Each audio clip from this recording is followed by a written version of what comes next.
Welcome, everyone, to Ozarks Tonight. I'm Brian Calfano. And, you know, Johnny Carson once famously joked that Richard Nixon's favorite ice cream flavor was called impeachment.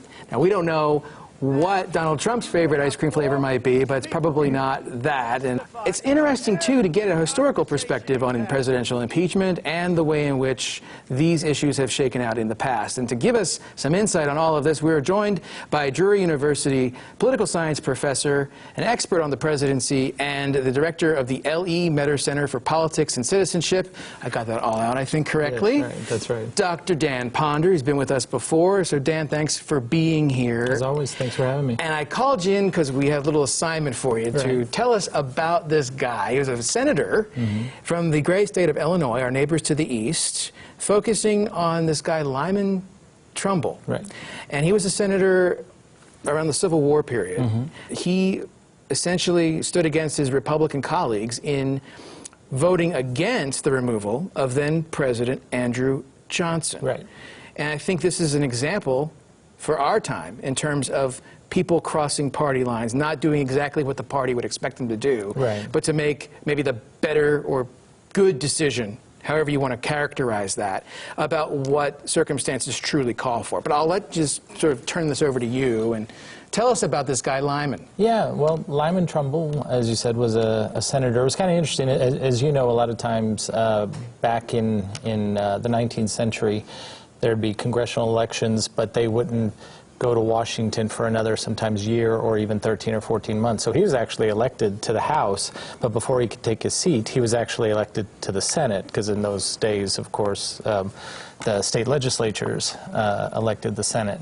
So he had been elected to the House, but he went on to the Senate. He was kind of an interesting paradox. He once gave a speech talking about how the party was the party of the white man and should be the party of the white man, but later... This is the Republican Party. The Republican Party, right. Which was brand new at the time. Exactly. Okay, right. And then, but what he did was, you know, once he was in the Senate, he was, as the chair of the Judiciary Committee, he was the one who basically wrote the 13th Amendment, which abolished slavery. And then, then there was, of course, Lincoln was assassinated in April of 1865, and Andrew Johnson, who was a Democrat, who had been Lincoln's, a Republican's vice president, became president, and he really, he was opposed to Reconstruction. He dragged his feet on, you know, once the 13th Amendment was ratified, then once the 14th Amendment was ratified, which has to do with citizenship and all this, which would have applied to African Americans, blacks, former slaves. He was very slow to enforce these kinds of... This is Johnson. This is Andrew Johnson. And to put this into context, really the Republicans are the only game in town in Congress at this point. Right. Because the Democrats from the South, they are no longer in Washington. They are sort of ostracized at this point. At this point, and so there was, yes, exactly. So there was Reconstruction. There was the passage of the Civil Rights Act of 1866, which was supposed to help enforce many of the new laws and the amendments that had been ratified. But Johnson was very slow to do anything about this. And Johnson was, well, he liked his whiskey. And there was, you know, where all of this sort of came from was that it was a real conflict in terms of politics and policy between the president and really the country, and certainly the Republicans. The country essentially being the North still. Right, the North still, yeah. And so what long story short, he went out, like most presidents do, at midterm, but they didn't quite do it as much in those days. It wasn't always seen as acceptable. And so he went out and he did what was called a swing around the circle, what they called a swing around the circle, mostly in the Midwest and parts of the South and so forth. And he campaigned for people who supported his policies to be elected to Congress in the midterm, which is what always happened. But what he would do is he would get riled up, he would get drunk, and he would rage against his political opponents. And he would call them, his political opponents, especially the ones in Congress, he would say that they were traitors to the country. He would call them treasonous.